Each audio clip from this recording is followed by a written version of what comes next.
Buenos días y buenas tardes para aquellos que se encuentren en España y bienvenidos a este webinar que organiza la Spain US Chamber of Commerce junto con JLCA y abogados.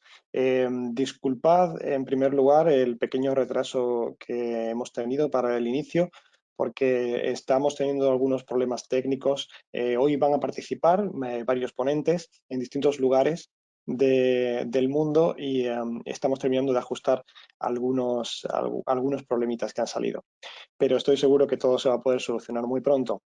Mientras tanto, en primer lugar, quería agradecer a todos los asistentes la participación y el tiempo esta mañana, en la cual vamos a tratar un tema muy interesante, que es la planificación sucesoria y fiscal para expatriados españoles.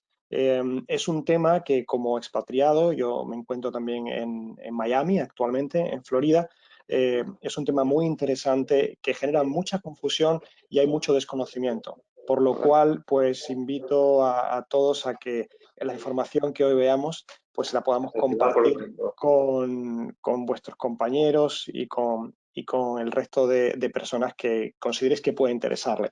Eh, bueno, en primer lugar, y antes de comenzar, solamente recordar que desde la Spain US Chamber of Commerce vamos a organizar una serie de webinars en los próximos meses y invito a todos aquellos que estén interesados a que puedan visitar nuestra página web, que es spainuschamberofcommerce.com, y ahí podrán encontrar todas las actividades que realizamos, así como aquellas actividades que hemos organizado en el pasado.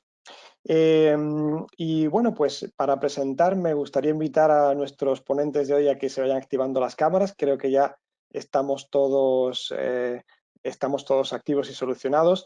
De modo que, exactamente, tenemos hoy con nosotros como ponentes a José Luis Campillo, a Lorena Moreno, a Juan Enrique Altimís y a Ernesto Gutiérrez, que nos hablarán sobre todos los temas relacionados con planificación sucesoria y fiscal para expatriados españoles. Tenemos la fortuna de contar con 4 de los especialistas más importantes que hay en España y que nos van a ayudar a desentrañar pues un poco todo lo que tenemos entre manos.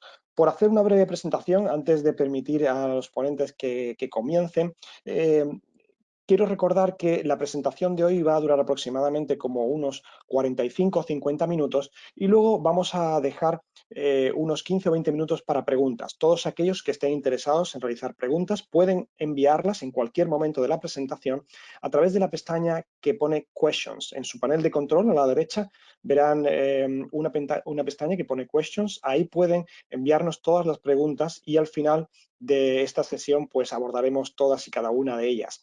Eh, para aquellos que no conozcan a los ponentes de hoy, permitidme que os cuente un poquito pues, sobre las organizaciones. En primer lugar, tenemos a JLCA Abogados, que es un despacho español especializado en cliente privado particular, con una amplia experiencia en servicios legales, tanto a nivel nacional como internacional, y tiene oficinas en España, Reino Unido y Estados Unidos, especializados sobre todo en la herencia tradicional. Por su parte, tenemos también representantes del despacho EJASO, que es uno de los 12 primeros despachos en España como parte del grupo ETL Global, especializado en el cliente corporativo, empresas. Tiene sedes en 8 capitales españolas y en Lisboa, y a lo largo de 35 años se ha ido incorporando a la firma profesionales de primer nivel. La integración con ETL en 2016 supuso la incorporación a uno de los proyectos legales más sólidos dentro del mercado legal europeo y hoy tratarán sobre todo las estructuras fiscales. Personalmente tenemos a José Luis Campillo, colegiado del Ilustre Colegio de Abogados de Elche, abogado europeo registrado en el REL a través del Solicitors Regulation Authority de Inglaterra y Gales y miembro de la International Bar Association. José Luis es fundador de la empresa y socio senior de JLCA Abogados, con varias oficinas nacionales e internacionales, como hemos indicado anteriormente, y profesor asociado en la Universidad Miguel Hernández en Derecho Civil y profesor de protocolo para la Escuela Internacional de Protocolo. También tendremos con nosotros a Lorena Moreno, colegiada del Ilustre Colegio de Abogados de Orihuela Alicante, licenciada en Derecho por la Universidad de Alicante, y Escuela Práctica Jurídica del Ilustre Colegio de Abogados de Elche Alicante. Está especializada en Derecho Inmobiliario, Derecho Sucesorio, Obligaciones y Contratos, Administrativo y Derecho Societario. Contamos con Juan Enrique Altimís, socio abogado y director del Departamento Fiscal de EJASO. Pues la característica de Juan Enrique que más me ha llamado la atención cuando me pasaron su bio es que estuvo preparándose para la oposición del Cuerpo Superior de Inspectores de Hacienda del Estado, y ahí pues yo también estuve unos años preparándome para esa oposición, Juan Enrique, así que entiendo perfectamente pues esos años que pasaste, ¿no? Es una cuestión que solo los opositores entendemos, ¿no? Lo que es. Licenciado en Administración y Dirección de Empresas, licenciado en Derecho, y actualmente, como decíamos, socio del Departamento Fiscal de EJASO. Por otra parte, tenemos a Ernesto Gutiérrez Tamargo, socio abogado de Derecho Mercantil y societario de EJASO, licenciado en Derecho con doble licenciatura en Cuba y en España, magíster en Derecho Comparado por la Universidad Complutense de Madrid, máster en Business Administration por la Universidad de Alcalá y máster en Gestión Urbanístico Inmobiliaria por la Universidad de San Pablo, CEU. Lleva más de 24 años de experiencia profesional trabajando en distintas firmas legales, especializado en Derecho Mercantil, y además también tiene diversa experiencia docente. No quiero extenderme mucho más porque aquí los protagonistas son ellos y lo importante es lo que nos tienen que contar, que va a ser información muy útil, interesante y muchas veces desconocida sobre pues, la planificación fiscal para expatriados españoles. De modo que, sin más, pues agradezco mucho a todos los panelistas de hoy su tiempo y le doy la palabra a José Luis Campillo pues, para que comience la sesión. José Luis, tienes que desmutearte cuando quieras.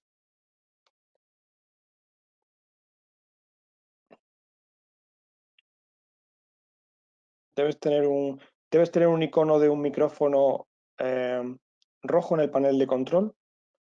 Pues si pulsas ahí, se te desmutea. No te escuchamos ahora.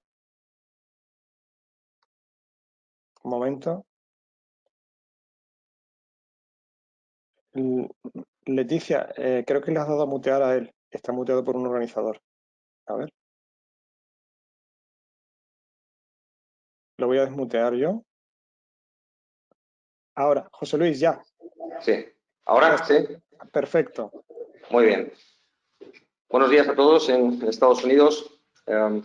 Muchísimas gracias, Juan Carlos y Leticia, por la organización de este webinar y por vuestras amables palabras hacia nuestro despacho y también a nuestra firma y también para EJASO.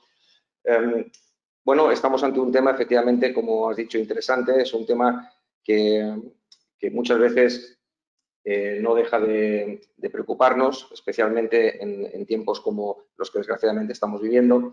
Y venimos a hablar desde un punto de vista sucesorio, qué es lo que ocurre, o sea, ¿cuándo se da la sucesión por causa de muerte? La sucesión por causa de muerte, fallecimiento en este caso, tiene dos vías: la sucesión testada y la sucesión intestada o ab intestato. La testada, como su propio nombre indica, es aquella en la cual se ha otorgado un testamento.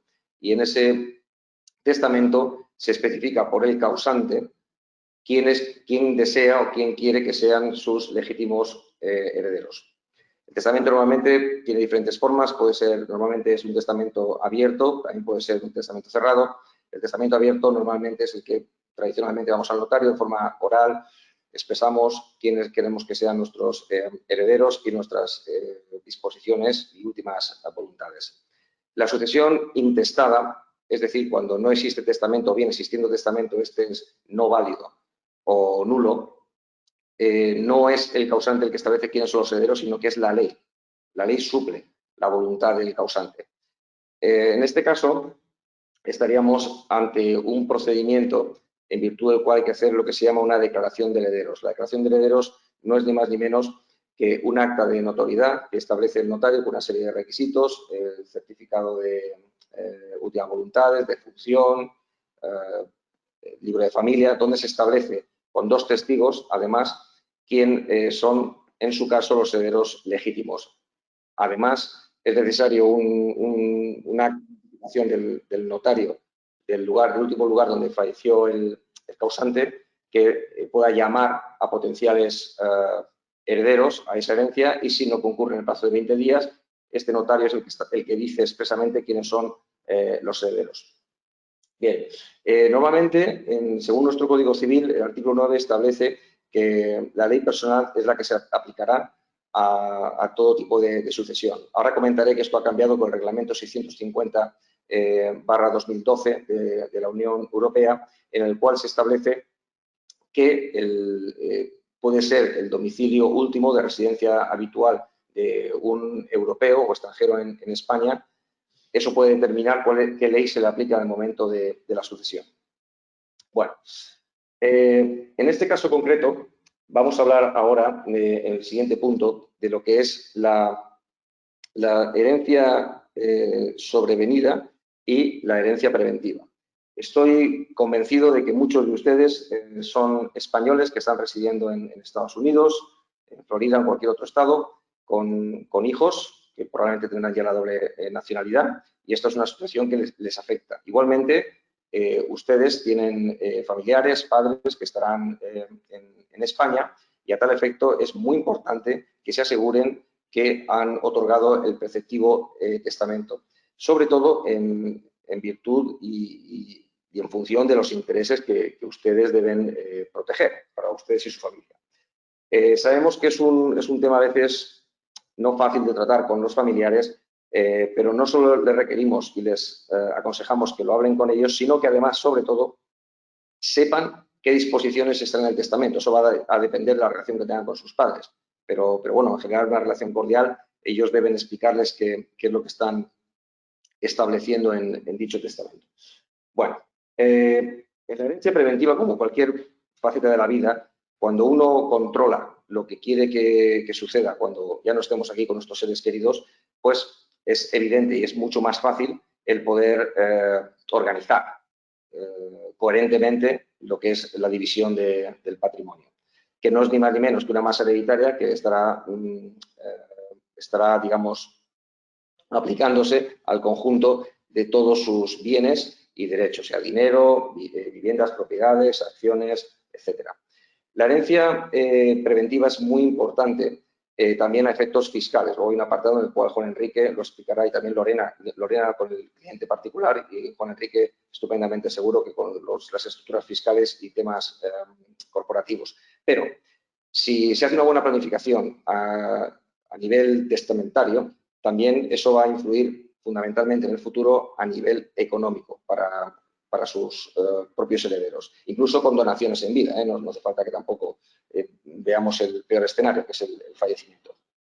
Dicho esto, como decíamos, existe el reglamento de la Unión Europea, el 650/12, en virtud del cual se aplica, o sea, ¿qué ley se aplicaría cuando alguien fallece en nuestro país? Actualmente, la solución que la Unión Europea establece es que si, por ejemplo, un francés está viviendo en Estepona, puede otorgar testamento a una notaría en Málaga. Y entonces tiene dos opciones. Decir que se le aplique su ley nacional, en este caso la francesa, o bien no decir nada y se aplicaría automáticamente la española. Ojo, esto es importante porque también esto aplica para todos los españoles que sean residentes en Florida. Esto también lo explicaremos ahora con un vídeo de un notario de Valencia. Luego hay otra situación que es importante, que es cuando ustedes tienen la doble nacionalidad. Española americana, española británica, española francesa, la que sea. Ahí el reglamento en su artículo 22.1 establece que en el momento de otorgar testamento también pueden elegir qué ley nacional quieren que se le aplique en el momento de su fallecimiento y por ende de la sucesión.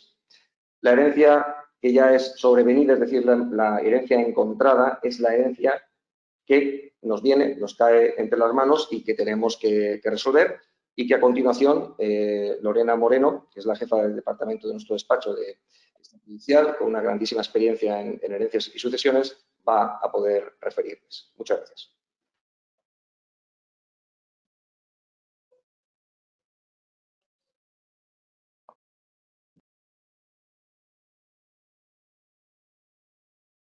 Lorena, cuando quieras.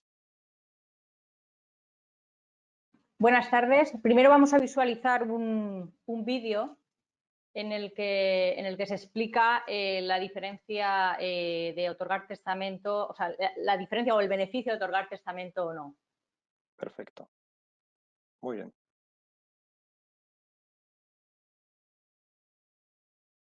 Mi nombre es Lorena Moreno, abogada y jefa del Departamento Extrajudicial de JLC Lawyers.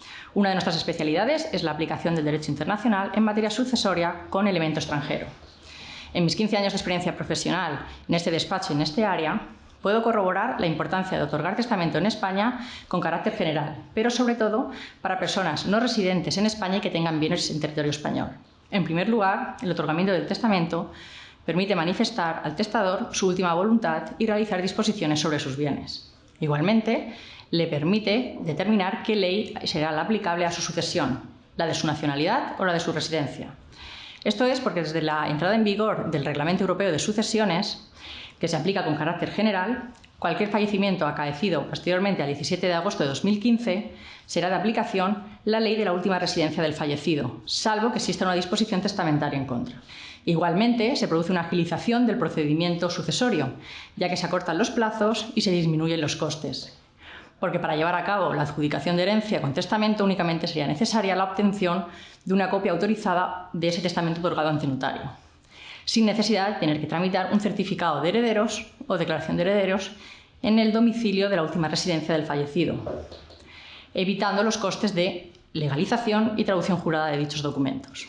En cuanto a los herederos y sujetos pasivos no residentes que heredan bienes en España, existe una novedad tributaria, en base a las sentencias 242 y 550 del Tribunal Supremo dictadas en 2018. En dichas sentencias se condenaba al Estado español por no permitir a un sujeto pasivo no residente aplicar la normativa autonómica del último domicilio del fallecido, por el hecho de ser sujeto pasivo extracomunitario. Dichas sentencias equiparan el trato fiscal de las sucesiones y donaciones extracomunitarias a las comunitarias, permitiéndoles aplicar las reducciones y bonificaciones que se establece en cada comunidad autónoma. Dichas sentencias facultan a los sujetos pasivos no residentes que hayan liquidado el impuesto de sucesiones y donaciones aplicando la normativa estatal a solicitar la devolución del incremento pagado por no haber podido aplicar la normativa autonómica del último domicilio del fallecido. Dichos procedimientos se podrán llevar a cabo a través de una devolución de ingresos indebidos o bien de un procedimiento ordinario de revisión, teniendo en cuenta si se ha producido o no la prescripción del impuesto de sucesiones. Quedamos a su disposición para cualquier pregunta o aclaración que precisen en materia sucesoria. Como comentaba, estos 10 pasos no siguen un orden sucesivo todos, se pueden simultanear. Entonces, el primer paso o el primer documento que hay que obtener para el procedimiento sucesorio es el certificado de defunción. Este documento de aquí sería un certificado de defunción emitido por el Registro Civil aquí en España, cuando el fallecimiento ocurre aquí en España. Aquí, por ejemplo, tenemos un certificado de defunción emitido en Estados Unidos. Este documento normalmente está emitido en inglés. En este caso deberá ser traducido por un traductor jurado y será apostillado para que tenga validez aquí en España. Una vez tenemos el certificado de defunción, se solicita el certificado de últimas voluntades. Este certificado nos va a confirmar si el fallecido tenía o no o había otorgado o no testamento en España. Este sería el caso en el que no se otorgó en España, consta que no otorgó ningún testamento. Y este caso sería el caso en que sí que se otorgó testamento, entonces constarían todos los testamentos que hubiese otorgado en España, siendo el primero que aparece el último en su caso, puesto que el último siempre revoca el anterior, salvo que haya una mención expresa a que no se revoca o que es complementario al anterior. Se solicita también el certificado de seguro de vida, y esto sería el certificado que sería lo que nos confirma si el fallecido tenía o no contratado algún seguro de vida en España. Una vez que ya sepamos si había testamento o no, sabremos, en este caso, cuál será el procedimiento a llevar a cabo. En caso de que no haya testamento, tal y como hemos explicado en el vídeo que se ha proyectado anteriormente y como ha comentado José Luis, habría que instar una declaración de herederos de un notario del último domicilio del fallecido. O bien una declaración de herederos en el país, si fuese fuera de España, en el país de origen del fallecido. Dicho documento debería igualmente ser traducido por traductor jurado a español y estar apostillado para que tenga validez. En caso de que haya testamento, pues el procedimiento sucesorio se acorta y ya no que se acorte en tiempo, sino que también se generan menos costes, puesto que ya se ahorra la apostilla y traducción jurada. Con el testamento en España, lo que se hace es se solicita una copia autorizada ante el notario en el que se otorgó el testamento y con esa copia autorizada ya se puede preparar todo para ir a notaría. Esto sería un ejemplo de testamento cuando son extranjeros. Podemos hacer pues, un testamento en columna español, inglés, español, francés, según el idioma de la persona que otorga el testamento. ¿Vale? Entonces, una vez que ya tenemos claro si había testamento o no, se investigan también los bienes que tenía el fallecido. Se solicitan certificados de saldos en entidades bancarias para ver qué bienes tienen en las entidades bancarias. Se solicita, eso sería, por ejemplo, un certificado tipo de CaixaBank. O bien se solicita también el registro de la propiedad, nota simple, para comprobar las propiedades o bienes inmuebles que era titular del fallecido, en tráfico si existen bienes, o sea, si vehículos, y en el registro mercantil si hubiese alguna sociedad, pues socio o administrador de alguna mercantil. Una vez que ya tenemos recopilada toda la información de todos los bienes que componen la herencia, ya es cuando se prepara todo para ir a notaría. Pero previamente existe la opción de firmar esta adjudicación de herencia realizando un poder notarial, bien porque los herederos no pueden venir, por ejemplo, sería el caso ahora mismo que estamos viviendo, la situación del COVID, no se puede viajar a España, entonces se otorga un poder y un representante podría firmar sin problema la herencia en nombre de los herederos.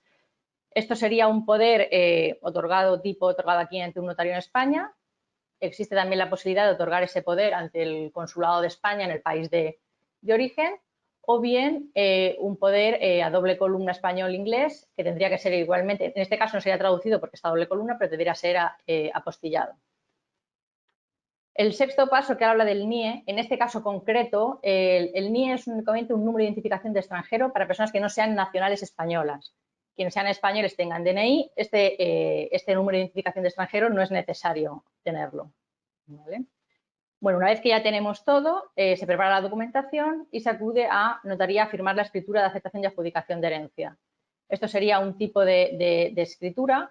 La escritura se hace constar los datos del fallecido, todos los datos de los herederos, los bienes que componen la herencia y así la forma en que se adjudican cada uno de los bienes los herederos. Una vez firmada la escritura de herencia, hay que liquidar el impuesto de sucesiones. Vale, el impuesto de sucesiones, porque mucha gente nos lo pregunta, no existe un tipo impositivo fijo, ¿vale? Es una escala progresiva que oscila desde el 7,65% hasta el 34%. Luego, cada comunidad autónoma, puesto que el impuesto de sucesiones y donaciones está cedido a las comunidades autónomas, cada comunidad autónoma tiene unas bonificaciones y reducciones diferentes. Entonces, habrá que tener en cuenta en qué comunidad autónoma, qué normativa es la aplicable para determinar cuál sería las bonificaciones a aplicar y, en su caso, la cuota a aplicar, el tipo a aplicar. El lugar de presentación del impuesto, pues habrá que tener en cuenta si el fallecido y los herederos son no residentes en España, se presenta ante la Agencia Estatal Tributaria, la Delegación de No Residentes en Madrid. Si el fallecido era residente en España, será la oficina liquidadora del último domicilio del fallecido, y si fuese no residente, pues en la oficina liquidadora del lugar donde se encuentre el mayor número de muebles. El plazo para lo que es la liquidación del impuesto de sucesiones es un plazo de 6 meses desde el fallecimiento. Si bien se puede solicitar una prórroga en los 5 primeros meses, de 6 meses más. Por eso es importante que en el momento que ocurre el fallecimiento se pongan en contacto con un especialista, porque así, si cuentan con un plazo muy reducido, pues lo mejor es solicitar esa prórroga para evitar tener luego que pagar sanciones por presentaciones temporáneas. En cuanto aparte del impuesto de sucesiones, se debe tener en cuenta que cuando hay bienes inmuebles existe otro impuesto que habría que liquidar, que es es un impuesto local, que es el impuesto de plusvalía municipal, ¿vale? Se liquida en la población, o sea, en la población donde se encuentre el bien, es un impuesto local. Igualmente es el mismo plazo, estaríamos hablando de 6 meses para la liquidación, o bien si se ha dado una prórroga de 6 meses más. Tanto el impuesto de sucesiones como el impuesto de plusvalía municipal prescribe a los 4 años y 6 meses desde el fallecimiento, siempre y cuando no haya habido ningún acto que suspenda esa prescripción. Eso es importante, ¿vale? En ese caso, si estuviese prescrito, pues se liquida a cero y ya está. Una vez que ya tenemos liquidados los impuestos, ya se procede al cambio de titularidad de los activos. Se inscriben los bienes a nombre de los herederos, tanto vienen muebles, inmuebles, se dispone de los bienes que existan en entidades bancarias y ya queda todo lo que es el caudal hereditario pues, a nombre de todos los herederos. A continuación vamos a ver un vídeo del notario don Rafael Mestre. Gómez es notario del Ilustre Colegio de Notarios de Valencia, en el que nos va a explicar detenidamente la importancia de otorgar testamento en España.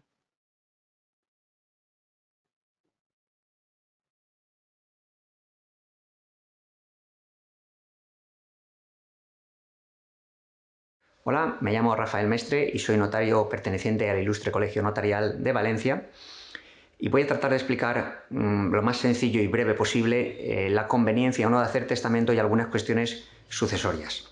El testamento es un documento que se otorga ante notario y permite distribuir los bienes con cierta libertad para el testador o testadora, si bien en España existe lo que se denomina la legítima, que es la obligación de determinar una parte de la herencia, principalmente 2/3 si se trata de lo que se llama la parte de derecho común de España, a los hijos o descendientes, y una parte tercera que sería de libre disposición. Si bien también hay que dejar una pequeña parte al cónyuge viudo en su caso, siempre que uno esté casado evidentemente y no medie separación judicial, divorcio o nulidad del matrimonio. También existe la posibilidad de prescindir de esta legítima desheredando a algún hijo descendiente en una serie de casos muy tasados por la ley, como son maltrato de obra o injuria gravemente de palabra al testador, en este caso a los padres, o ha emitido el Tribunal Supremo recientemente en varias sentencias lo que se llama el maltrato psicológico, y con una serie de explicaciones al notario, el notario puede ver si hay cauce para incluir ese maltrato psicológico en el testamento y desheredar a un hijo o descendiente. Bien, si una persona fallece sin testamento, entonces se aplica o se abre lo que se llama la sucesión legal o abintestato, que significa que es la ley la que determina quién es el orden legal de personas a heredar o el orden legal de llamamientos. Además, en España desde hace unos años se aplica el Reglamento Europeo denominado 650/2012, que permite elegir la ley aplicable a la sucesión cuando se trata de una sucesión transfronteriza. Se considera una sucesión transfronteriza cuando se trata de un español, por ejemplo, que se le aplica el reglamento, con bienes en el extranjero, o, por ejemplo, un español que viva en Alemania o en Estados Unidos y tenga bienes también en España.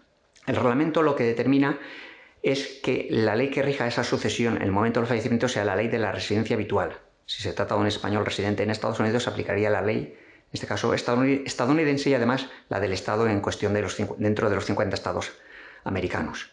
Pues bien, el reglamento permite que se aplique el criterio que existía antes del reglamento, que es aplicar la ley de la nacionalidad del testador. En el caso que acabo de indicar, un estadounidense o nacional español que también sea estadounidense residente en Estados Unidos y con bienes en España, podría ser conveniente que otorgara testamento para decir que quiere que se aplique a su sucesión en el momento de su fallecimiento la ley de su nacionalidad española. Y entonces ya entraría en juego la ley española de legítimas o de desheredación o de la cuestión sucesoria de que se trate.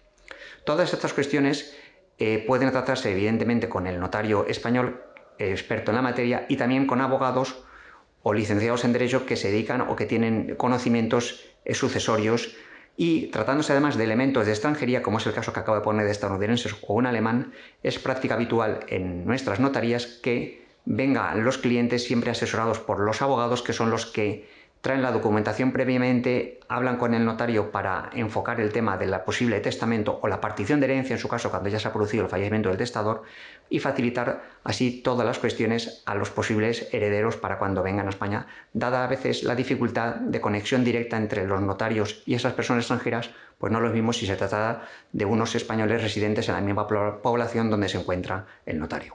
Para terminar, quiero agradecer la colaboración y la oportunidad que me ha brindado el despacho de José Luis Campillo Abogados para hacer estos pequeños comentarios sobre las sucesiones, y dada su profesionalidad y buen hacer, esperemos que se continúe esa relación durante muchos años. Muchas gracias.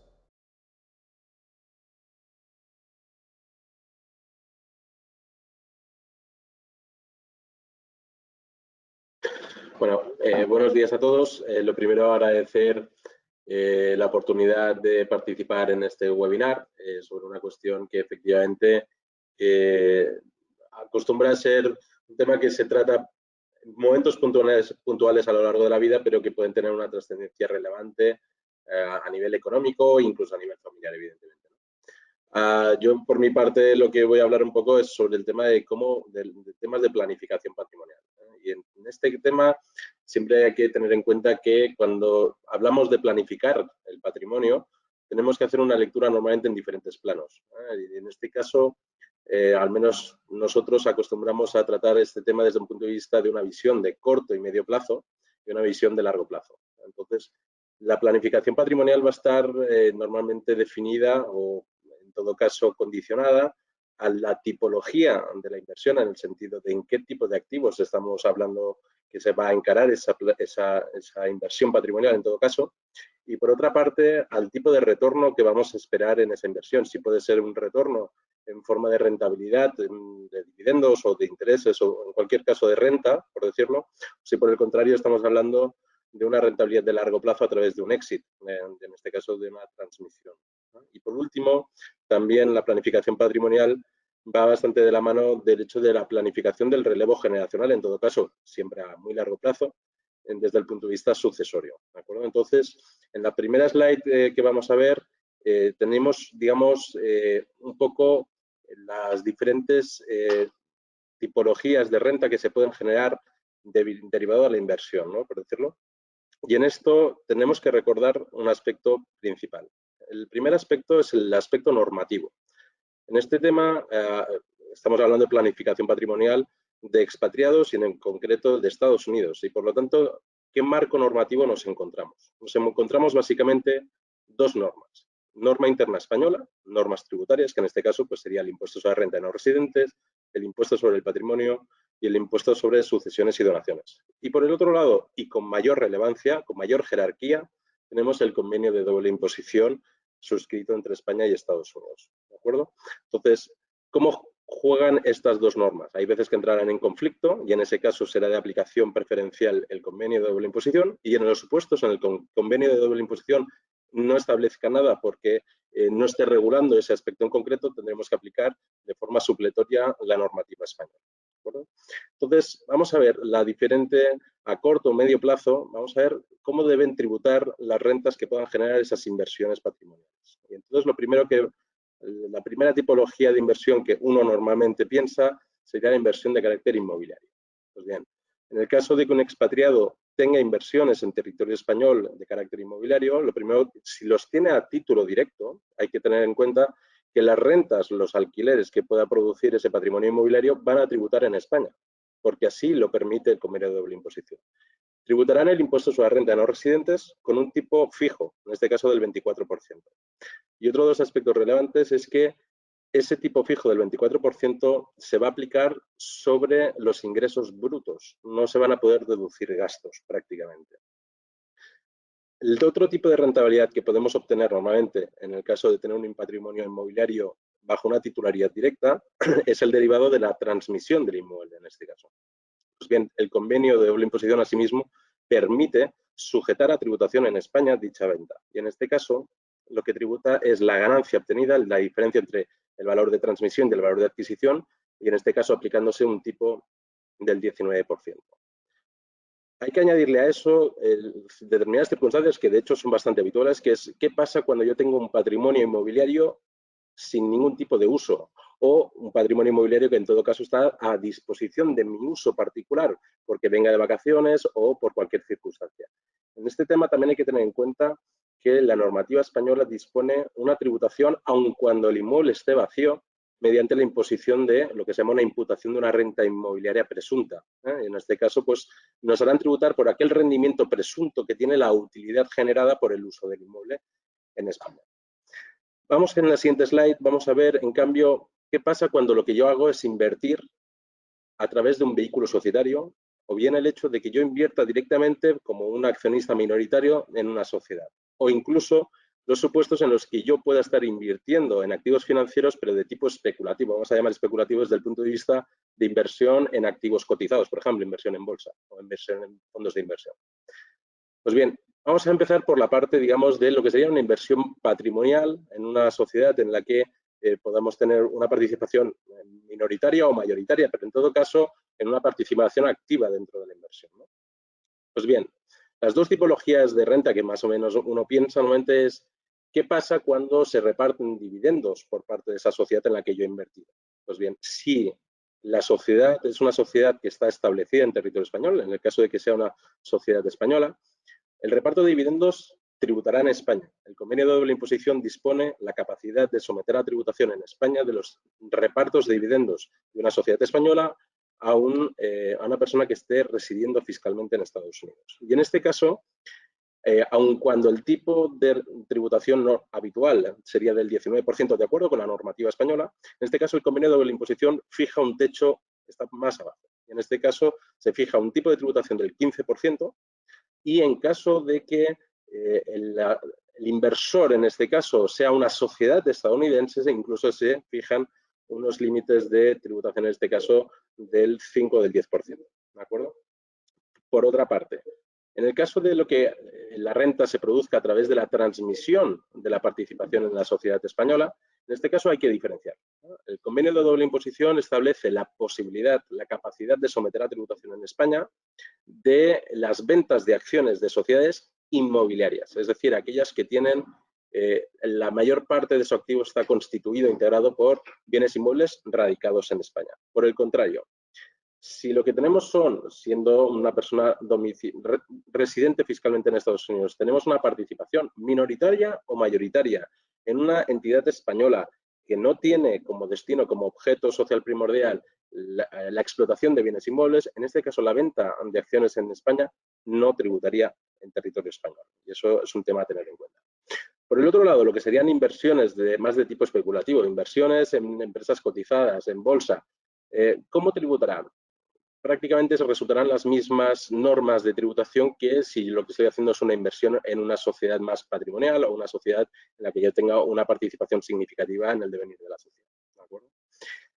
Vamos a la tercera slide. En la tercera slide vamos a ver algunos aspectos muy relacionados con inversiones en productos bancarios. Lo típico, ¿no? Si yo soy residente en Estados Unidos, pero porque me ha llegado una herencia y tengo un depósito irrelevante de dinero en un banco español. ¿Eso tributa en España? No. Los intereses de las cuentas corrientes y de depósitos no van a tributar, no van a ser sometidos a tributación en España. Siempre estoy hablando de situaciones en las que haya una residencia fiscal en Estados Unidos que pueda ser acreditada mediante el correspondiente certificado. En la siguiente slide vamos a ver uno de los aspectos más relacionados desde el punto de vista de estructura, de estrategia, más una situación de medio-largo plazo, ¿no? Pero dices, bueno, sí, es que la inversión que tengo me está produciendo una serie de rentas, pero a lo largo de los años también tengo que tener en cuenta la tributación pasiva. Y la tributación pasiva en este caso, en el caso español, estamos hablando del impuesto sobre el patrimonio.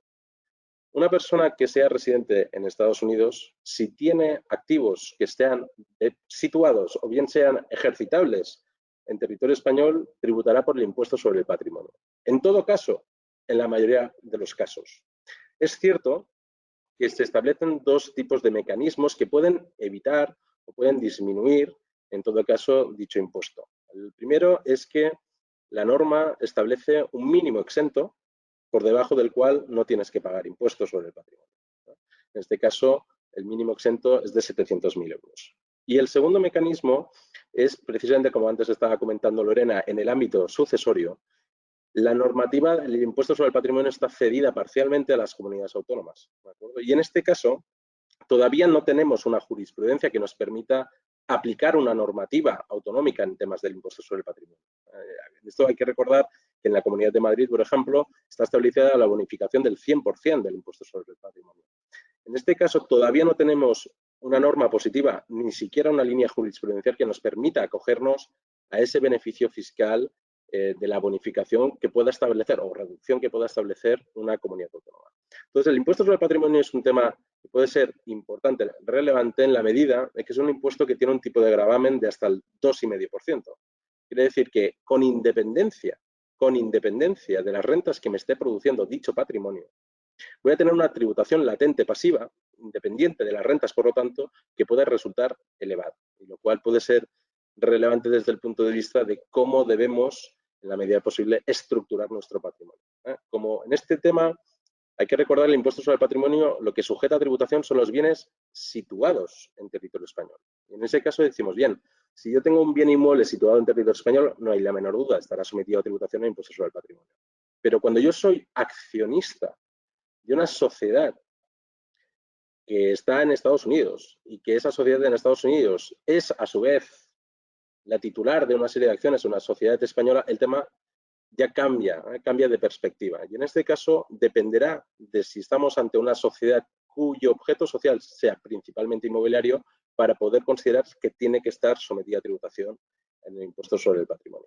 Por el contrario, si lo que yo soy es accionista de una entidad domiciliada en Estados Unidos y que tiene activos, pero de otra índole en territorio español, en este caso, dicha participación que tenga esa persona residente en Estados Unidos no debería ser sometida a tributación en impuestos sobre el patrimonio. Y ya por último, en la siguiente slide, desde un punto de vista más de largo plazo, evidentemente, porque cuando uno piensa en el impuesto sobre sucesiones siempre está pensando que se produzca a largo plazo, lo máximo que sea posible, ¿no? Evidentemente, ¿no?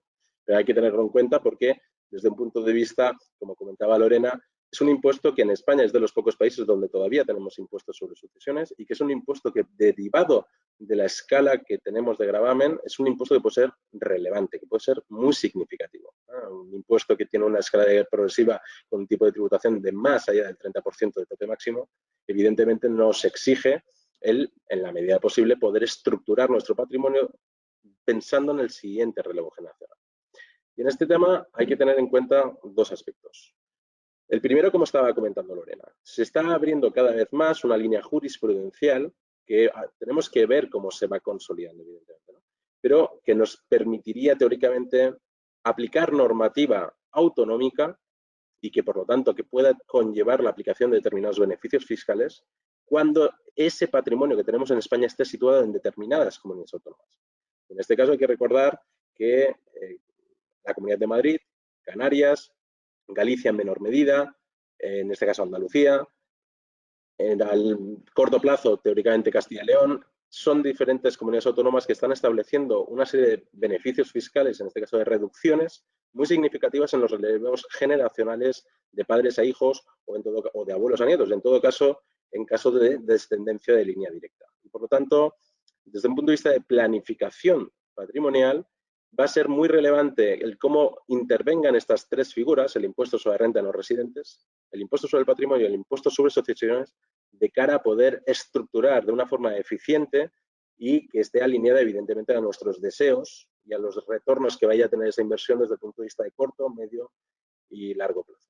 Y yo por mi parte te cedo la palabra a Ernesto para que nos hables un poco de normativa estadounidense. Muchas gracias.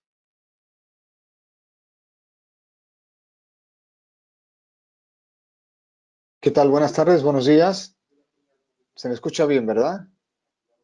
Sí, perfecto. Sí, hola, gracias. Bueno, hay varios aspectos que yo querría en este caso abundar o dejar más o menos enfocado y es el concepto de la conveniencia de que en muchos aspectos se otorgue testamento porque va a ayudar mucho a definir las actuaciones que en este caso concreto tome la normativa norteamericana a la hora de definir qué legislación se va a aplicar en el caso de expatriados concretamente. La previsión o la precaución de otorgar testamento es ni más ni menos que una manera de ordenar el destino del patrimonio después, lógicamente, de un hecho que tendremos todos en la vida, que será dejar esta vida, ¿no? Y para ello es importante no solamente el hecho de dejarla en sí, sino qué va a pasar con el destino de ese patrimonio y cómo nuestros herederos o sucesores van a tomar posesión de dicho patrimonio en donde, lógicamente, los bienes se hayan adquirido como tal. Evidentemente, cuando son bienes adquiridos en Estados Unidos, hay diferentes estados que tienen una normativa más benéfica y otras menos benéfica o menos favorables al impuesto de herencia, como se conoce en los Estados Unidos, ¿no? Y en este caso concreto es importante aclarar que si, por ejemplo, el estado de Florida, por poner un caso, tiene una benevolencia mucho más conveniente para las sucesiones en materia inmobiliaria que otros estados que sí tienen requisitos aún más complejos o más caros o de mayor envergadura. Por ejemplo, los bienes que se adquieren en Nueva York tienen un impacto en el derecho sucesorio o hereditario que rondaría entre el 25 y el 30% del impacto fiscal, en dependencia del valor mínimo declarado de ese patrimonio o de esos bienes inmuebles.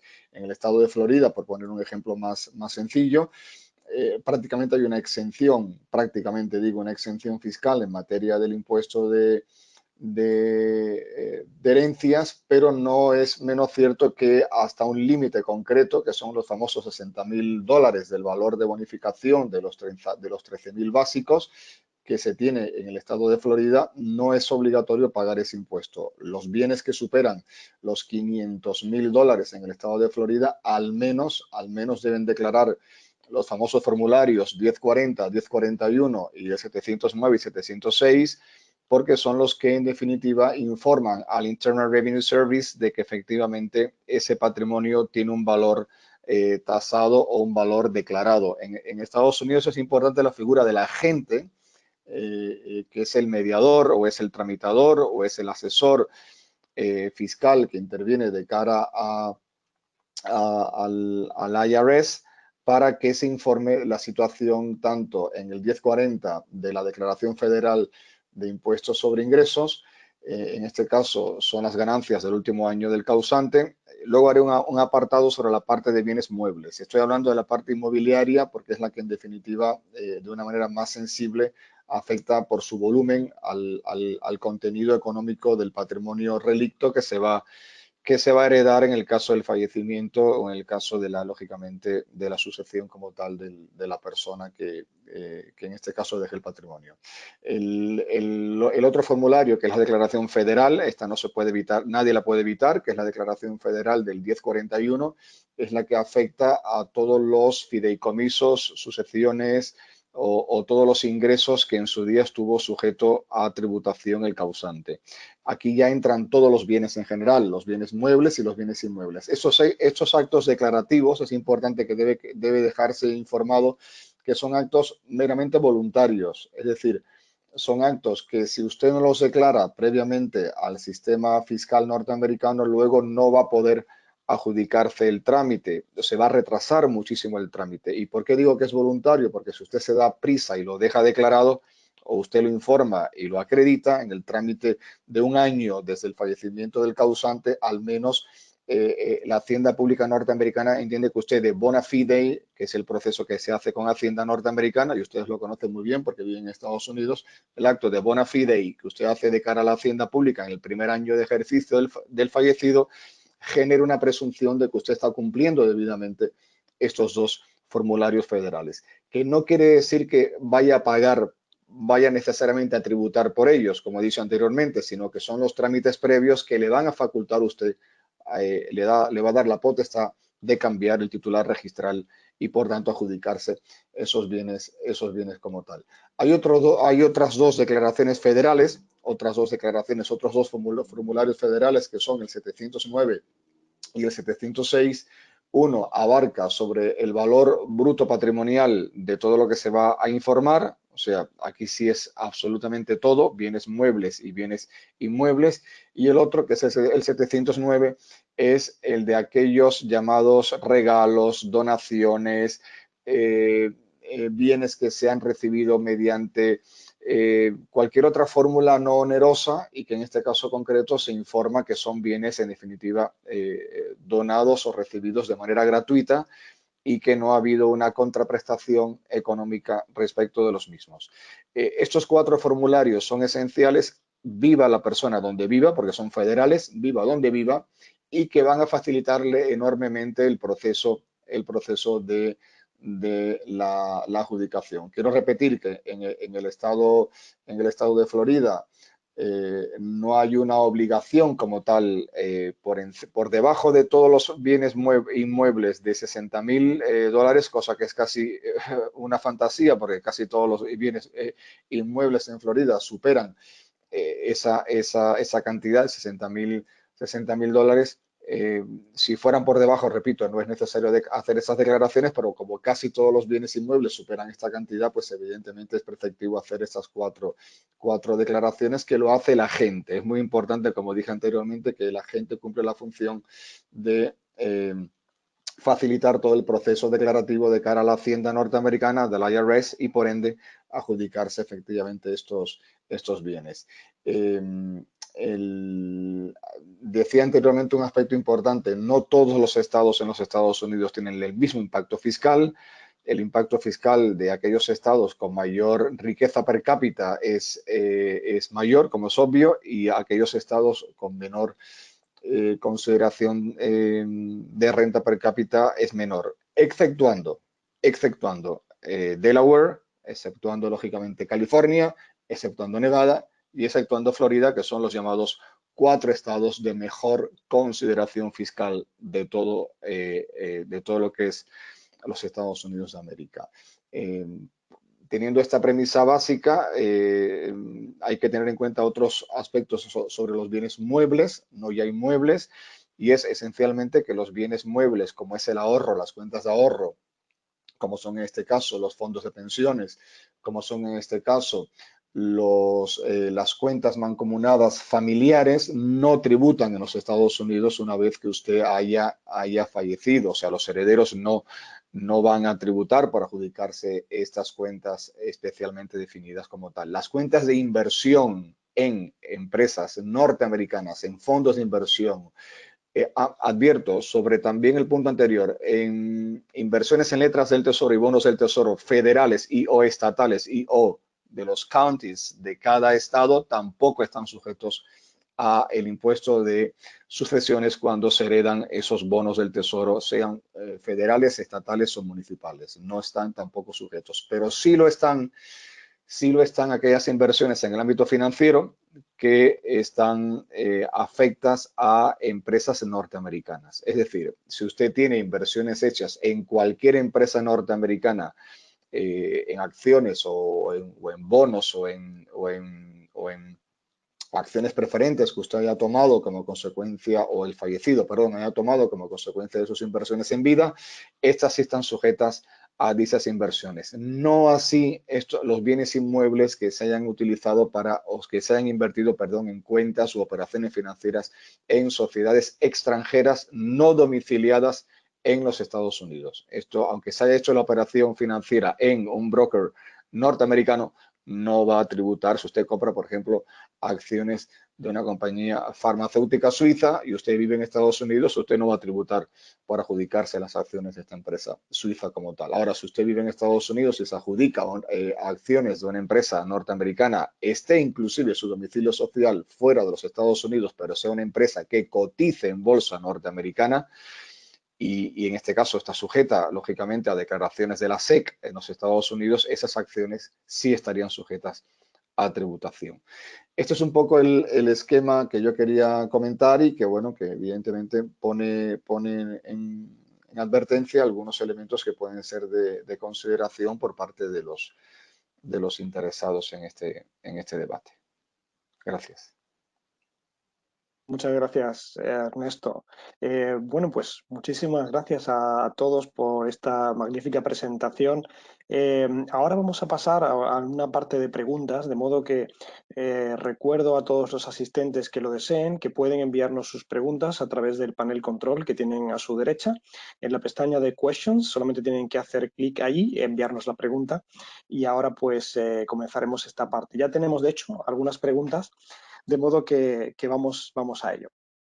La primera pregunta que nos ha llegado, nos preguntan si existe un plazo para la presentación del impuesto de sucesiones y donaciones. ¿Quién de vosotros se anima? Yo mismo. Sí, como he comentado, el plazo son 6 meses, ¿vale? Si bien es cierto que se puede solicitar esa prórroga de 6 meses más, porque pues no se ha podido obtener la documentación o por lo que sea hay un retraso en la obtención de documentación.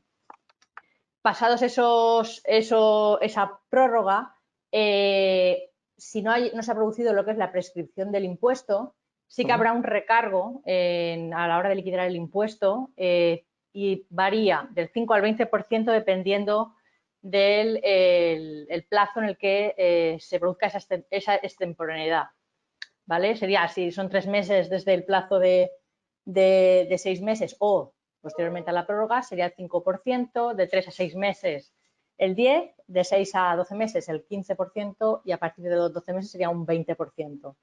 Pero lo que es el plazo en sí son 6 meses desde el fallecimiento. Perfecto. Fantástico, muchas gracias.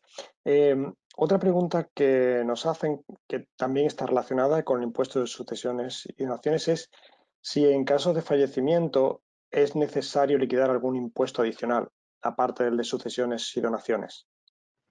Sí, el impuesto, lo que he comentado, siempre y cuando sea haya un bien inmueble, estaríamos hablando de la plusvalía municipal, que es un impuesto local, que eso varía porque según va en función del valor del inmueble, del valor del catastral del inmueble y en función de los años en los que lo haya tenido en propiedad el fallecido. Entonces, tampoco hay un tipo impositivo fijo, sino que varía en función de cada ayuntamiento. Estupendo, perfecto. Muchas gracias, Lorena. Vamos a ver, otra pregunta que nos ha entrado es ¿qué ocurre si no tengo dinero para pagar el impuesto de sucesiones y donaciones? Vale, existe hay dos opciones. Normalmente es o bien solicitar un fraccionamiento de lo que es el pago, o bien nosotros lo que recurrimos mucho cuando los herederos no tienen bienes suficientes y el impuesto es muy elevado, solicitamos una autorización de disposición de bienes a la agencia tributaria. Esto quiere decir que la agencia tributaria autoriza a que si existe un dinero en una cuenta bancaria en España, se utilice ese dinero, pero únicamente para liquidar ese impuesto de sucesiones. Con eso se paga y ya con eso se liberan los fondos posteriormente. Estupendo. Muchísimas Muchísimas gracias. Si me permite, Juan Carlos, quisiera añadir una cosa. A veces hay gente que efectivamente no tiene dinero para el impuesto de sucesiones y nosotros lo que hacemos en el plazo de 6 meses, si tienen un bien inmueble atractivo para vender, lo que hacemos es un contrato privado entre los herederos y el potencial comprador, donde pagan una cantidad anticipada, por ejemplo, un 10 o un 20%, y eso les daría dinero suficiente, no solo para pagar esos impuestos, sino para el resto de trámites sucesorios y todavía además les queda dinero. O sea que con independencia del fraccionamiento de Hacienda, también cabe esa posibilidad vía contrato privado. Muy interesante, porque sí que es un caso habitual que sucede en muchas ocasiones, ¿no? Estupendo, pues muchas gracias. Nos están entrando más preguntas. Una que nos ha entrado también ahora es, ¿cuál sería el tratamiento fiscal de una cuenta en el extranjero no aflorada del causante en España? Vamos a ver, entiendo la pregunta desde el punto de vista de la relación que pueda tener ello con el conocido como modelo 720. Lo digo porque entiendo que la pregunta va enlazada a la cuestión de decir ¿qué ha pasado si esa persona que fallece era titular de una cuenta corriente en el extranjero que jamás hubiese declarado en el modelo 720, que hay que recordar que es una declaración de bienes en el extranjero, ¿de acuerdo?, que hay que presentar con carácter anual por parte de los residentes fiscales en territorio español desde enero del 2013. Vamos a ver, hay que recordar que el modelo 720 tiene una obligación formal, por un lado, y luego tiene una parte, digamos, más asociada a precisamente el afloramiento que pueda hacer la administración tributaria de esa cuenta sin que tú lo hubieses declarado previamente. Y las consecuencias que se derivan en estos casos son en materia de sanción. Entonces, claro, el hecho de que una persona que fallece sin haber cumplido con esas obligaciones, lo máximo que podría ocurrir es que la sancionasen. Pero las sanciones quedan absorbidas, quedan extinguidas por razón del fallecimiento. Y por lo tanto, desde un punto de vista de qué circunstancia puede derivarse del hecho de que no haya aflorado esa cuenta, lo máximo que podría ocurrir sería si el afloramiento puede ser originario de un patrimonio que no sea posible trazar su origen, y que fuesen de rentas, producido por rentas, digamos, obtenidas en los últimos 4 años de vida del fallecido, ahí sí que se podría originar determinada carga tributaria en materia de renta del fallecido. Pero lo que serían digamos, los perjuicios tan significativos que van asociados a los incumplimientos en materia del modelo 720 quedarían extinguidos, porque las sanciones quedan extinguidas por razón del fallecimiento. Es uno de los supuestos precisamente de exoneración de responsabilidad del fallecimiento. Estupendo, fantástico. Muchísimas gracias, Juan Enrique. Otra cuestión que nos ha entrado, nos preguntan, en el caso de español con doble nacionalidad, con bienes en España y en Estados Unidos, y testamento / trust en Estados Unidos y en España, ¿qué ocurre con la herencia? A ver, esta pregunta es bastante recurrente. Nosotros entendemos que es bueno tener 2 testamentos, uno en Estados Unidos para liberar los bienes en Estados Unidos y otro en España para liberar los bienes en España. Lo que hay que tener es una planificación legal buena a la hora de que ambos testamentos no se contradigan. Es decir, ¿qué ley quiero que se me aplique y a qué bienes? Entonces, esa en teoría es una pregunta que no es simple de responder porque había que entrar, como se dice coloquialmente, en harina, perdón, ir a la trinchera a ver exactamente cómo lo tiene estructurado. Pero si, por ejemplo, tiene un testamento en Estados Unidos con el trust, etcétera, lo tiene bien asesorado allí, eso lo resuelve en Estados Unidos. Y en España, con un testamento español, resolvería los bienes y derechos que tenga nuestro país. Estupendo. Pues precisamente al hilo de esa pregunta ha entrado otra que creo que se podrá complementar y es que preguntan, ¿puede otorgarse testamento americano para bienes en Estados Unidos y testamento español para bienes en España o es necesario recoger todos los bienes en el mismo testamento? No, se pueden otorgar ambos testamentos. Hablamos de alguien que tiene doble nacionalidad, pues es independiente. O sea, puede ser español residente en Florida y hacer un testamento también allí. O sea, Perfecto. ¿estamos? Sí, sí, fantástico. Muy bien, muchísimas gracias. Ernesto sabe mucho más de esto que nosotros en Estados Unidos, pero bueno, igual quieres aclarar algo.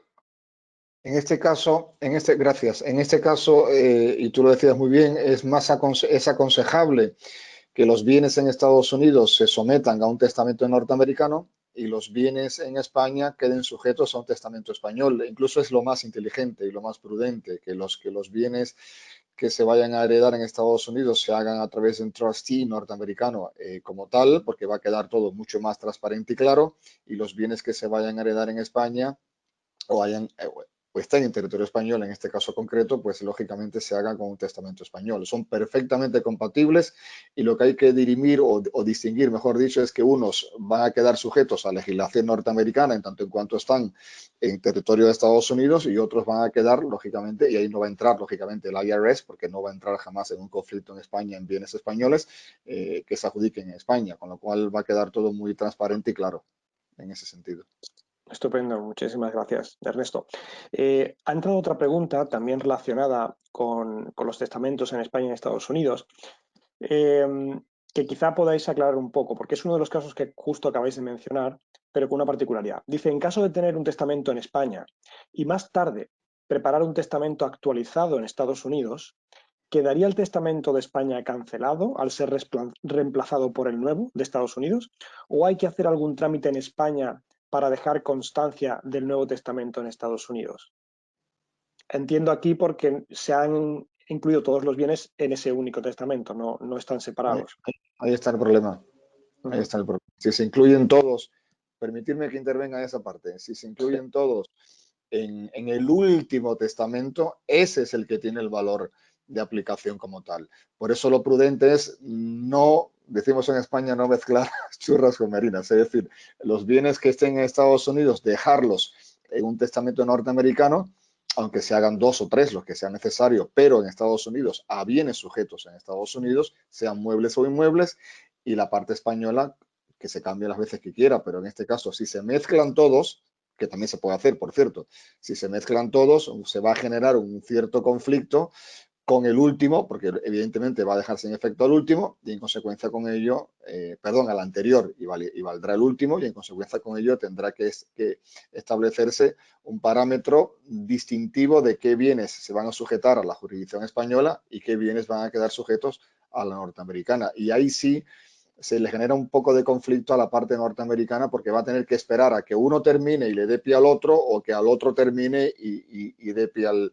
siguiente. Estados Unidos suele ser, por lo que yo he visto, bastante meticuloso a esperar a que todos los bienes que se vayan a adjudicar les den como una especie de carta blanca, lo voy a decir de una manera, un affidavit legal que le permita adjudicarse y en este caso, en ese momento sí se puede, el Internal Revenue Service sí entra como parte potestativa para decir que esos bienes ya se pueden adjudicar porque ya los de España se heredaron, se adjudicaron como tal. Hasta que no se presente el documento de que se han adjudicado los bienes del testamento de la parte española, la norteamericana no lo va a admitir. Por eso es bueno que se haga en ese periodo que dije al principio de un año, porque es el periodo de gracia que da la Hacienda norteamericana con los 4 tipos de declaraciones federales de impuestos. Si en ese año se informa de esta situación por el agente, que es el que tiene que hacer el trámite, pues automáticamente queda definida esa parte en concreto. Cuidado, estoy hablando de esa parte en concreto, no de lo... Estupendo. Muchas gracias. Ernesto, por cierto, si puedes moverte un poco la cámara porque la cámara, ahí estás en plano. Perdón. La cámara, ahí está, estupendo. Perdón. Fantástico. Antes de continuar, tenemos algunas preguntas más. Solamente recordar que este webinar está siendo grabado y luego vamos a compartir la grabación con todos los asistentes, de modo que puedan repasar alguna cuestión que no les haya quedado del todo clara, pueden compartirlo con amigos, familiares o otras personas interesadas en el tema y también compartiremos la presentación con los datos de contacto de todos los panelistas, de forma que puedan contactar con ellos directamente si tienen alguna pregunta concreta que quieren realizarle. Tenemos algunas preguntas más, como decía. Vamos a ver por aquí. La siguiente que tenemos es, ¿se pueden aplicar las reducciones y bonificaciones de las comunidades autónomas a los herederos no residentes en España ni en la Unión Europea o Estados Unidos?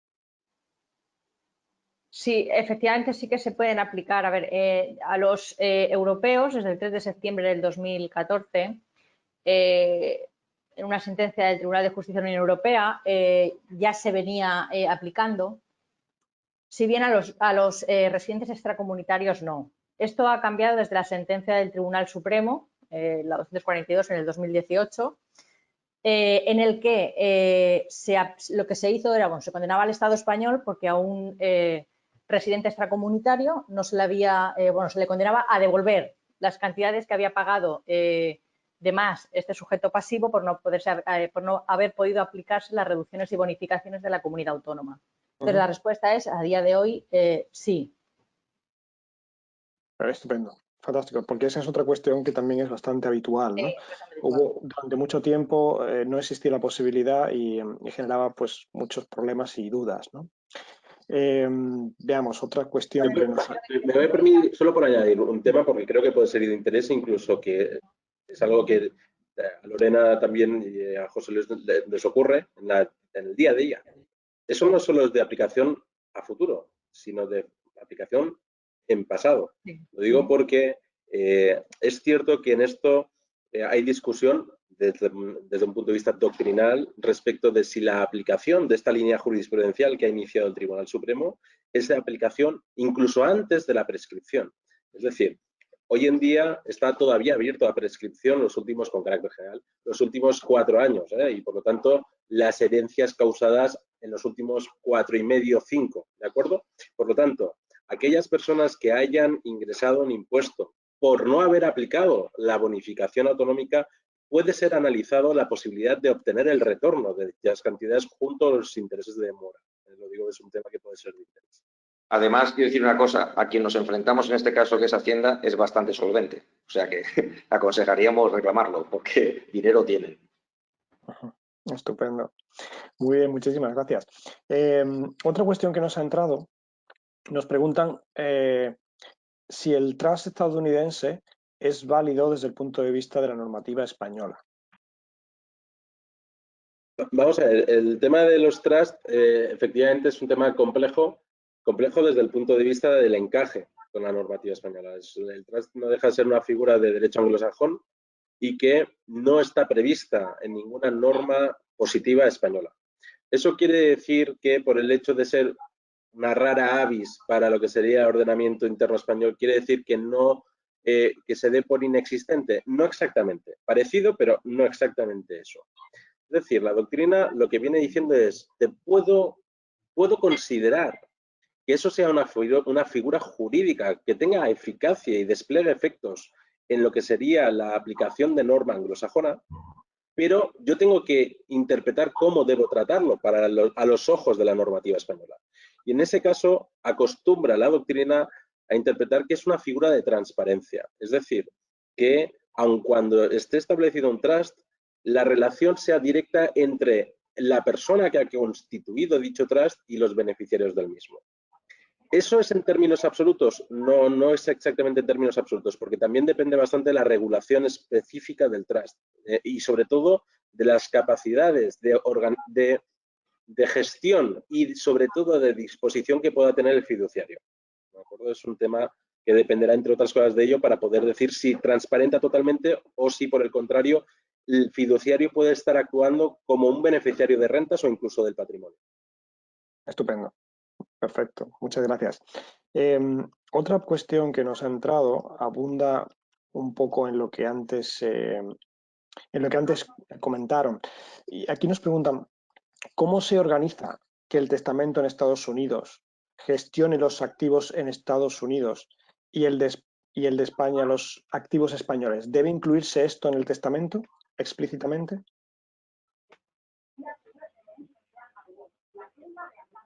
¿Lo respondes tú? No, yo puedo responder la parte española. O sea, no necesariamente tienes que decir que tienes testamento en otro país. Simplemente si tienes nacionalidad española, vas a cualquier notario en nuestro bendito país y otorgas testamento y se acabó. Porque puedes tener bienes en España, en Francia, en Alemania, en Estados Unidos, en Perú.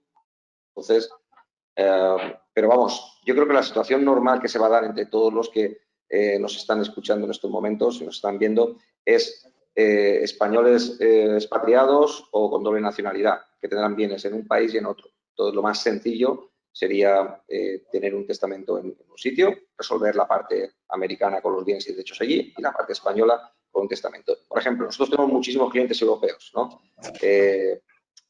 Británico, un francés, un alemán. Siempre les recomendamos lo mismo. Haz un testamento en España, un británico, un testamento en España, pero porque más que nada va a ser una llave, el key para hacer una sucesión rápida, barata y eficaz. Porque si no tuviera testamento en España, este ciudadano británico con una vivienda, el típico británico que viene aquí a tener una segunda residencia, una vivienda y un coche y una cuenta bancaria, eso es lo normal. Su familia, si no tiene testamento español, tendríamos que coger el testamento inglés, esto Lorena sabe mucho porque ha hecho mucho, yo lo hacía hace muchos años, pero bueno, pues no me acuerdo. y claro, tienes que coger el testamento inglés, tienes que notarizarlo, tienes que apostillarlo, legalizarlo, traerlo aquí a España, ir a toda una notaría, bla, bla, bla. Eso si en Inglaterra tiene testamento, ojo, porque si no tiene testamento, tendríamos que tener un certificado de ley que dijera, bajo la legislación británica, quiénes son los herederos, apostillar, lo mismo proceso, venir a España y hacer una declaración de herederos. Por tanto, no cuesta nada tener un testamento en cada sitio. Son llaves fáciles para que tu familia en el futuro, que bastante, por cierto, tienen con el sufrimiento de la pérdida de un ser querido, el tener que verse involucrados en un procedimiento administrativo, burocrático y fiscal interminable. Por eso, ese es nuestro proceso. Estupendo. Muchísimas gracias. Una cuestión que nos comentan, hay fórmulas en Estados Unidos como la designación de beneficiarios en cuentas bancarias que facilitan el trámite de herencia. ¿Podrían comentar algo de esto? Sí, existe, a diferencia de España, en Estados Unidos es normal la existencia de las subcuentas y en las subcuentas es también normal tener a beneficiarios que luego, digamos, hacen una función similar a la albacea. Se les designa para que hagan una serie de gestiones en nombre del del patrimonio familiar que se va a heredar, y en este caso funcionan en ese sentido. Es una figura muy usual en el derecho anglosajón, las subaccounts y los holders of los que manejan en definitiva cuentas, muchas cuentas bancarias, suelen tener subcuentas para operaciones concretas, incluso para gestionar parte del patrimonio que no está vinculado a la cuenta principal. Eso España no lo tiene estipulado, pero sí Estados Unidos, y es una figura relativamente normal. Lo que sí tiene que quedar claro es que ese gestor o esa persona que maneja esa subcuenta de interés patrimonial del fallecido lo está haciendo porque tenga un trustee, porque tenga algún tipo de power of attorney, porque tenga algún tipo, casi siempre todos utilizan la figura del POA, y suele ser muy habitual que tramiten cuentas en pos e interés de la familia. Yo lo hago con mi madre, incluso en Estados Unidos, con lo cual es muy normal tener esa figura con un poder. Eso sí, tienes que tener un poder para que el banco sepa que estás actuando debidamente en nombre, por y para, on behalf of, de la persona que te ha dado esa potestad, ¿no? Y con eso, y si lógicamente es un patrimonio a heredar, esa persona está en la obligación de ponerlo en conocimiento del IRS. También es su obligación, porque no se adjudica el 100% de la cuenta sin eso heredero. Esto es muy importante. El banco no le va a darle el control de la main account, de la cuenta principal, si no es un heredero del causahabiente, ¿no? Eso también es importante. Perfecto, muchísimas gracias. Un segundo, que tenemos otra cuestión que nos ha entrado. Estamos aquí. Un momento, que se me ha escapado. Aquí. Si tienes algún inmueble en España o acciones en una sociedad española en la que seas socio minoritario, ¿tiene que ser declarado en Estados Unidos? Entiendo que siendo residente norteamericano. Yo personalmente no lo haría.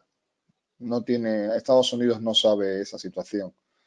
El vigilante tributario norteamericano bastante tiene con saber dónde tiene todos los bienes la persona en Estados Unidos, acciones, patrimonio, etcétera, como para entrar en una situación de una posición minoritaria en una compañía extranjera. Es decir, no es un motivo de declaración importante. Cuando yo hablé de los formularios anteriores, son formularios de bienes que la Hacienda norteamericana puede triangular directamente en Estados Unidos. Eso sí, ahí sí son efectivísimos, pero ya fuera no. Si tienes una participación en una compañía, la que sea, en Chipre, en Malta, en España, en Francia, lo que sea, la cantidad que sea o el porcentaje que sea, no tiene mayor trascendencia, sí, por el hecho de ser residente fiscal americano. Estupendo, muchas gracias. Una cuestión muy interesante que nos plantean. Dicen, ¿es preferible recibir una donación monetaria en vida de un residente español a un residente en Estados Unidos frente a la transmisión mortis causa de la misma cantidad depositada en una entidad española bajo el punto de vista fiscal? Si me permito, vamos a ver, depende, por desgracia, depende. Va a depender de un aspecto que puede ser interesante. Vamos a ver, lo primero, con carácter general, si el beneficiario, si el donatario es una persona no residente en territorio español, eso va a ser un acto, en cuanto a la donación, va a ser un acto no sujeto a gravamen con carácter general en territorio español, porque los no residentes en territorio español, a efectos del impuesto sobre sucesiones y donaciones, tributan por obligación real de contribución. Quiere decir que solo tributan por aquellas acciones, hechos imponibles en todo caso, relacionados con activos situados, ejercitables en territorio español. Por lo tanto, si lo que yo hago es una transferencia desde una cuenta española a una cuenta del donatario en el extranjero, eso con carácter general no va a ser un objeto tributable en España. Esa donación no tributaría en España. Por el contrario, si yo cambio la titularidad de una cuenta española incorporando como titular a un no residente, eso sería una donación que sería susceptible de tributar en España. Y en ese caso podría actuar el hecho de si podemos o no aplicar algún tipo de bonificación de carácter económico. En cambio, en el caso de una herencia es diferente, porque en el caso de una herencia lo que jamás va a ocurrir es una transferencia. Seguro que habrá un cambio de titularidad y por lo tanto nos encontraremos en esa situación.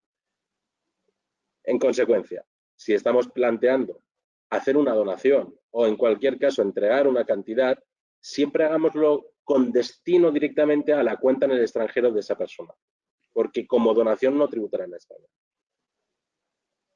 Estupendo, muy interesante. Muchas gracias. Muchas gracias.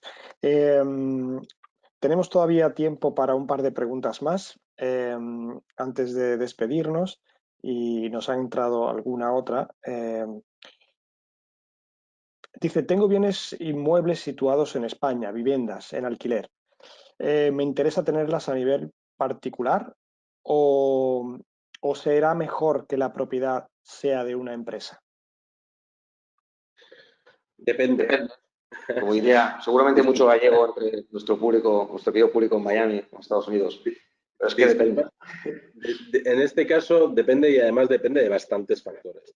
El primero de ellos.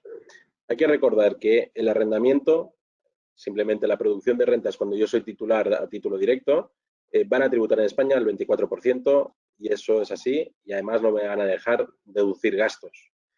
En cambio, si el patrimonio inmobiliario lo tengo a través de una sociedad, esos ingresos generados van a pagar en el impuesto sobre sociedades de la entidad española al 25%, pero me van a dejar deducir gastos. Por lo tanto, podrías decir, hombre, pues parece más eficiente el ir a través de un mecanismo de una sociedad. Sí, pero hay que añadir, y si yo hoy en día soy titular a título directo, ¿puedo cambiar de estructura? Ese cambio de estructura puede conllevar una carga tributaria muy significativa porque va a depender de qué plusvalía latente tienen esos inmuebles. Si yo los tengo desde hace muchos años, el paso desde la titularidad directa a la sociedad puede conllevar una carga tributaria que puede ser mucho mayor que los posibles beneficios fiscales que voy a obtener en los próximos ejercicios. Por lo tanto, dependerá de hace cuánto tengo ese patrimonio, si estoy pensando en venderlo o no, o si por el contrario yo voy a un negocio de mantenimiento. En función de eso, podría ser más eficiente una vía o la otra. Yo, si me permites, apuntar una cosa ahí, Juan Enrique, quizá es un tema más de estrategia tanto fiscal como legal. Si tú quieres estar blindado a través de una sociedad con todos tus bienes inmuebles para gestionar el alquiler, lógicamente, como persona física tienes más exposición, ¿de acuerdo? Una sociedad te brinda más. Entonces, son ambas, digamos, convergen ambos vectores en el sentido de decir, a ver, yo qué planificación legal y fiscal quiero hacer. O sea, es que muchas veces la gente solamente se fija en la fiscal, que es muy importante, importantísima, pero la legal es el origen de todo. Entonces, hay que ver si tiene, por ejemplo, usted 7 o 8 bienes repartidos por diferentes sitios, pues quizá tiene sentido el crear una sociedad patrimonial. Si no, si a lo mejor son 2 o 3 bienes, y como persona física, eso Juan Enrique lo sabe mejor que nosotros, pues quizá puede seguir en ese camino. Pero bueno, habría que estudiarlo. Perfecto, muchas gracias. Nos han entrado algunas cuestiones respecto de lo que se habló anteriormente al principio sobre los testamentos en Estados Unidos y en España y de cuál de los dos aplica. Hay algunas dudas al respecto y una de ellas, que creo que resume varias preguntas que nos han entrado, nos preguntan, entonces, el mero hecho de hacer un testamento en cada uno de los dos países sin poner ninguna reseña ya establecería que las propiedades de España se gestionan en España y las de Estados Unidos en Estados Unidos, ¿o habría que indicar algo en el testamento? En el testamento, normalmente nosotros recomendamos siempre en el testamento español, salvo que quieran hacer algún legado específico de bienes, hacen mención se aplicará a todo lo que son los bienes situados en España. ¿Vale? Entonces ya en su testamento americano pues señalarán que ese testamento será aplicable para los bienes situados en Estados Unidos. Pero sí que es cierto que aquí en los testamentos sí que hacemos la mención expresa de los bienes situados en España. Yo quisiera mencionar una cosa que también ha comentado el notario, pero bueno, en derecho español, digamos, la herencia se divide en 3 tercios. El tercio de legítima, el de mejora y el de libre disposición. Entonces, el de legítima es intocable. Es decir, ese tercio para los hijos, aunque salvo que seas un pirata del Caribe, que eso no te lo va a tocar nadie, ¿vale? Luego, con el de mejora, puedes mejorar a tus hijos, y el de libre disposición, puedes elegir aquí, si quieres hacer legados a terceros o simplemente los 3 tercios los dejas como herederos universales a tus hijos. Lo importante de tener un testamento en cada sitio es, o sea, qué estrategia legal, insisto, se quiere mantener. Porque a lo mejor hay gente en España que dice, mira, yo para los bienes en España quiero ser heredero español porque sé que el tercio de legítima no me lo van a tocar. Pero si se aplica a la americana es otra cosa. No sé si me estoy explicando. Como alguien diga, yo en un testamento español esto se lo doy a la última persona con la que conviví. Esa es la heredera de todo. Porque se va a aplicar la ley americana. ¿Me estoy explicando? Esa es la diferencia. Entonces creo que diversificar riesgos y tener un testamento en cada país creo que puede ser bastante razonable. De todas formas, seguramente vosotros, Ernesto, habéis tenido también muchas situaciones así, ¿no? Entre ambos países. Sí, normalmente, para ser resumido el criterio, el gestor norteamericano o el agente norteamericano suele ser muy reacio a mezclar estructuras de patrimonio entre los 2 países u otros 3 países, y prefiere, como dije anteriormente, prefiere que usted le presente un documento donde ya se ha adjudicado todo lo que es la masa hereditaria, para él ya cerrar en el IRS norteamericano, cerrar la herencia como tal. Mientras tanto sigue cosas sui generis en Estados Unidos. Si lo haces durante el primer año e informas que estás todavía haciendo la adjudicación de patrimonio fuera de Estados Unidos, la Hacienda norteamericana frozen, se para, no toca el patrimonio norteamericano hasta que usted vuelva a declarar. Esto forma parte de la estructura anglosajona clásica. Hasta que usted no termine un trámite, ellos no abren el segundo, dejan en suspenso todo el proceso, y va cada 6 meses o cada año, usted tiene que ir informando en qué estado está la situación de los bienes que se están adjudicando fuera del territorio norteamericano. Por eso suelen ser bastante cautos para presentar todo el expediente completo en los 4 formularios federales cuando ya tiene hecho el trámite en el extranjero terminado. En ese sentido suele ser recomendable inclusive que usted termine el trámite hecho fuera para adjudicarse luego la parte norteamericana in situ, propiamente dicho, como tal. Estupendo, perfecto. Y bueno, vamos a ir ya entrando en la última pregunta que nos ha llegado, y es un caso que creo que es bastante habitual. Un residente en Estados Unidos no tiene bienes en Estados Unidos, padres en España, con testamento, los padres en España, un inmueble familiar simplemente, pero bueno, fallece uno de los 2 padres, ¿no? Y el testamento habitual en España, pues, es que le dejan usufructo al cónyuge, pues, los bienes, este inmueble, ¿no?, que tienen. Lo que nos preguntan es, normalmente en estas situaciones no se suele tocar nada ni hacer nada hasta que fallezca el otro cónyuge. ¿Es esto correcto o es un error? José Luis, ¿no se te oye? Creo que estás muteado. No, sigue muteado. Dame un segundo a ver si te puedo yo desmutear desde aquí. Espera ya. Ahora, ¿Sí? ahora sí, ahora.